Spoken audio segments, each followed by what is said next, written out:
আসসালামু আলাইকুম রহমতুল্লাহি ওয়া বারাকাতুহু। আশা করি আপনারা সবাই অনেক ভালো আছেন। আপনাদেরকে আবারও আমার নতুন একটি ইংরেজি স্পোকেন ক্লাসে কুশামতেদ, স্বাগতম। আপনাদের ব্যাপক সাড়া পাচ্ছি, তারই জন্য আমি ক্লাসগুলো নিতে অনেক উৎসাহিত হচ্ছি। তারই অন্যান্য ক্লাসে নিয়ে আজকের ক্লাসটা খুবই গুরুত্বপূর্ণ ভূমিকা পালন করবে আপনাদের ইংরেজি কথা বলার ক্ষেত্রে। তো চলুন ক্লাসটি শুরু করে ফেলি। অবশ্যই ক্লাসটি ভালো লাগলে বন্ধুদের সাথে শেয়ার করবেন, তারা যেন ইংরেজি শিখতে পারে সহজভাবে। প্রথমত আমরা যে বাক্যটি নিয়েছি সেটা হলো, তুমি কি পড়াশোনা করবে? অনেক সময় আমরা অনেককে বলি কি, এই তুমি কি পড়াশোনা করবে না? তোমার পরিস্থিতি তো অনেক খারাপ, তুমি কেন পড়াশোনা করো না? তুমি কেন অযথা ঘোরাফেরা করতেছো? এখন এটাকে আমরা কিভাবে বলবো? এটাকে আমরা বলবো will you study. Will you study, তুমি কি পড়াশোনা করবে? এখানে যেহেতু উইলটাকে আগে আনা হয়েছে auxiliary plus subject plus verb, তার জন্য সেটা পরিষ্কার কি দ্বারা প্রশ্ন করা হয়েছে। যদি বলি তুমি কি পড়াশোনা করবে না, তাহলে আমরা এই সেন্টেন্সটাকে কিভাবে করতে পারি? ওন্ট ইউ স্টাডি, অর্থাৎ উইলটাকে আমরা যদি নট করে দিয়ে দিই ওন্ট ইউ স্টাডি, অর্থাৎ তুমি কি পড়াশোনা করবে না, এটা ওন্ট দিলে সেন্টেন্সটা সুন্দর হবে বেশি। Will you, won't you study, তুমি কি পড়াশোনা করবে। যদি বলি তুমি কি তুমি কি পড়াশোনা করবে না, সেটা উইল ইউ স্টাডি, তুমি কি পড়াশোনা করবে। একটা ওন্ট ইউ স্টাডি, তুমি কি পড়াশোনা করবে না। এখন আমি যদি বলি তুমি কি ইংরেজিতে কথা বলবে, তাহলে উইল ইউ স্টাডির পরিবর্তে আমরা যদি স্পিক বসাই দিই, স্পিক, সরি স্পিক মিস্টেক হয়েছে। তো উইল ইউ স্পিক, তুমি কি কথা বলবে, কি কথা বলে, will you speak English.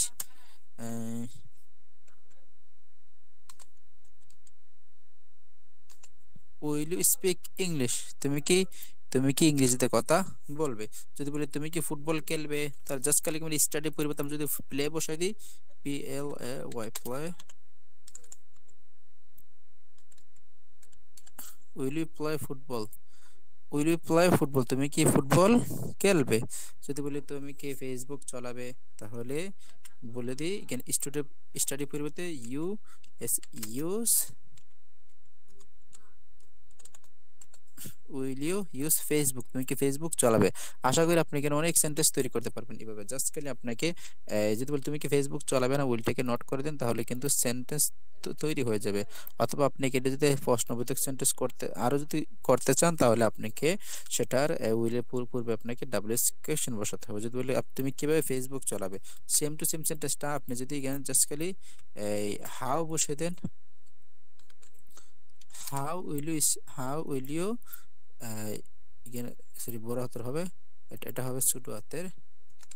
How will you use Facebook, তুমি কিভাবে ফেসবুক চালাবে, তুমি কিভাবে গাড়ি চালাবে। তাহলে আমরা যেখানে যদি ফেসবুকের পরিবর্তে আমি যদি বসে দিই how will you drive car, তুমি কিভাবে ইন্টারনেট চালাবে। How will you use internet, তুমি কিভাবে ইংরেজি ব্যবহার করবে। How will you use English. আশা করি আপনি অনেক সেন্টেন্স তৈরি করতে পারবেন। জাস্ট আসলে আমি সবসময় বলি, আপনি যদি নিজ থেকে সেন্টেন্স তৈরি না করতে পারেন, আপনি কখনই ইংরেজি কথা বলতে পারবেন না। যখন নিজ থেকে ইংলিশ সেন্টেন্স তৈরি করবে, আপনার যোগ্যতা হয়ে যাবে, তখন থেকে আপনি, I hope that you can speak English very easily for your life and you can shine life very easily. আচ্ছা, পরের সেন্টেন্সটা দেখি, তুমি রাজুকে ছেড়ে যেতে পারবে না। অনেক সময় দেখি কি, তুমি আমাকে ছেড়ে যেতে পারবে না, তুমি তোমার বাবা মাকে ছেড়ে যেতে পারবে না, তুমি রাজুকে ছেড়ে যেতে পারবে না। একদম ইজি না সেন্টেন্সটা। ইউ ক্যানট লিভ রাজু, তুমি রাজুকে ছেড়ে যেতে পারবে না।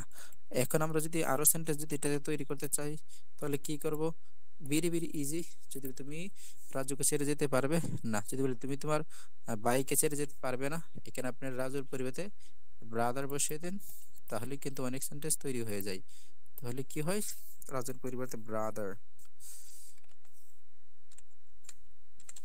ইউ ক্যানট, সেটি বড় হাতের ছোট হাতের হবে, you can not leave, you cannot leave your brother, তুমি রাজুকে ছেড়ে যেতে পারবে না, ভাইকে ছেড়ে যেতে পারবে না, তুমি তোমার পিতামাতা থেকে ছেড়ে যেতে পারবে না। তাহলে এখানে একটা আবার ইউর হলে সেন্টেন্সটা ভালো হয়। তাহলে you cannot leave your brother, তুমি তোমার ভাইকে ছেড়ে যেতে পারবে না। যদি বলি তুমি তোমার বাবা মাকে ছেড়ে যেতে পারবে না, তাহলে সেটা কিন্তু অবস্থা খুব খারাপ হবে। তাহলে কি হয়, তুমি তোমার বাবা মাকে ছেড়ে যেতে পারবে না। আমরা জানি বাবা মার ইংরেজি একসাথে কি বলা হয়, parents. Parents, you can not, sorry, you can not leave your parents, তুমি তোমার বাবা মাকে ছেড়ে যেতে পারবা না। যদি বলি তুমি তোমার আত্মীয় স্বজনকে যেতে পারবা না, আত্মীয় স্বজন ইংরেজি যেটা হয় এটা বসিয়ে দেন। যদি বলি তুমি তোমার গ্রামকে ছেড়ে যেতে পারবে না, তুমি তোমার দেশকে ছেড়ে যেতে পারবা না। ঠিক আছে, you can not leave your country, you cannot leave your village, you can leave your madrasa, you can leave your university, তুমি তোমার শিক্ষা প্রতিষ্ঠানকে ছেড়ে যেতে পারবা না। ওকে, এভাবে অনেক সেন্টেন্স তৈরি করতে পারবেন। তারপর সেন্টেন্সটা কি আছে, লিসেন টু মি, অর্থাৎ আমার কথা শোনো। এখান থেকে মি অর্থ কি, মি অর্থ কিন্তু আমার, আমাদের মি অর্থ আমাকে, তার জন্য এখানে অর্থ রয়েছে আমার। যদি বলি লিসেন টু মি, আমার কথা শোনো, যদি বলি তার কথা শোনো, তাহলে সেন্টেন্সটা কি হবে, তার কথা শোনো মানে লিসেন টু হিম। তো লিসেন টু হিম, তার কথা শুনো। এই তুমি তার কথা শুনো, তার কথা মনোযোগ দাও, এইভাবে চিল্লাচিল্লি করতেছো কেন। যদি বলি তাদের কথা শুনো, them, listen to, listen to them, তাদের কথা শুনো। যদি বলি মহিলার ক্ষেত্রে তার কথা শুনো, এখানে হার বসিয়ে দেন, হার, লিসেন টু হার, তার কথা শুনো। যদি ইহার কথা শুনো, মনোযোগ দাও, লিসেন টু ইহার ইংরেজি কেমন জানি, ইট, লিসেন টু ইট, ইহার কথা শুনো। আশা করি আপনি বুঝতে পারছেন কিভাবে সেন্টেন্সগুলো তৈরি করতেছি। তারপরে সেন্টেন্সটা গেছে, অন্তত ফোন তো করতেই পারেন, অন্তত ফোন তো করতেই পারেন। You could have at last called, অন্তত ফোন তো করতেই পারেন। ওকে, লাস্ট কলটেড, অন্তত ভাত তো খেতেই পারেন। এখানে যে কলটেড, কলটেড মানে কি ফোন। আমরা কিন্তু ফোনের পরিবর্তে যদি এখানে বসে আমরা যদি চেঞ্জ করতে চাই, তাহলে কিন্তু অনেক সেন্টেন্স তৈরি করতে পারবো। তো you could have at last at, ঠিক আছে, অন্তত বাদ, অন্তত বা, অন্তত খেতে তো পারতে, অন্তত খেতে তো করতেই পারেন, অর্থ মিলে না, সরি, অন্তত খেলতে তো খেলতে তো পারেনি, অন্তত খেলতে তো করতেই পারেন। কিন্তু আমরা এই ভার্বটা চেঞ্জ করতে হবে। ওকে,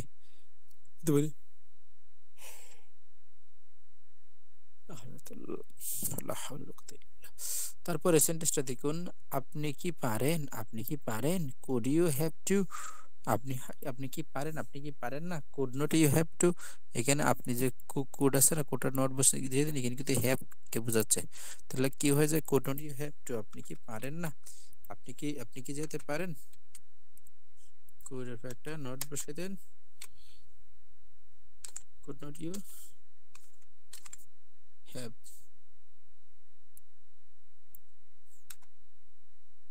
could not you have to, আপনি কি আপনি করতে পারেন না, আপনি কি খেতে পারেন না, আপনি ঘুমাতে পারেন না, আপনি কি আসতে পারেন না, এইভাবে সেন্টেন্স তৈরি করবেন। তারপরে সেন্টেন্সটা কি হলো, তোমাকে এটা করতে হবে না, you didn't have to that, তোমাকে এটা করতে হবে না। অনেক সময় আমরা এটা অনেকগুলো করি, ভাই তোমাকে এটা করতে হবে না, যাও তুমি চলে যাও এখান থেকে। তাহলে বলবো you could not, you didn't have to do that. Okay, তারপরে আমরা কোথায়, হোয়ার আর উই, উই মানে আমরা কোথায়, যদি আমরা কোথায় ছিলাম, এখানে আপনার কোথায় আছি, হোয়ার, হোয়ার উই, আমরা কোথায় ছিলাম, হোয়ার, ওয়ার ইউ, তুমি কোথায় ছিলে, তুমি কোথায় থাকবে, হোয়ার, যদি বলি তুমি কোথায় থাকবে, ফিউচার টেন্স, একদম ইজি। শুধুমাত্র ফিউচার টেন্সের স্ট্রাকচারটা বুঝে নেন। হোয়ার কি হবে, will we, where will we be, আমরা কোথায় থাকবো, যদি বলি তুমি কোথায় থাকবে, আমি আসবো। জাস্ট খালি সেন্টেন্স একদম ইজি, সাবজেক্ট চেঞ্জ করেন, সেন্টেন্স তৈরি হয়ে গেল। কি হয়, হোয়ার উইল ইউ বি, তুমি কোথায় থাকবে, হোয়ার উইল ইউ বি, তুমি কোথায় থাকবে। তারপরে কি আছে, তোমার সুযোগ নেই, you don't have any chance, তোমার কোনো সুযোগ নেই, তুমি অনেকবার চেষ্টা করছো, তোমার আর কোনো সুযোগ নেই। তারপরে তুমি জানো না, ইউ ডোন্ট নো, তুমি জানো না কিভাবে খেলতে হয়, ইউ ডোন্ট নো, তুমি জানো না কিভাবে আসতে হয়, ইউ ডোন্ট নো। এই, how to you don't know how to play, তুমি জানো না কিভাবে খেলতে হয়, তুমি জানো না কিভাবে ঘুমাতে হয়। সেম টু সেম সেন্টেন্স বসে দেন, you don't know how to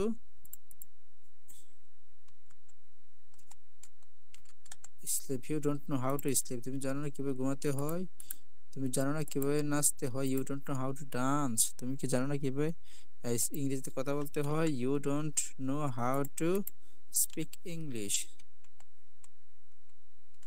speak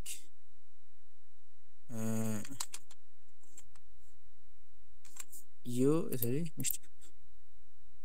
speak English, you don't know how to speak English, তুমি কি জানো না কিভাবে ইংরেজিতে কথা বলতে হয়।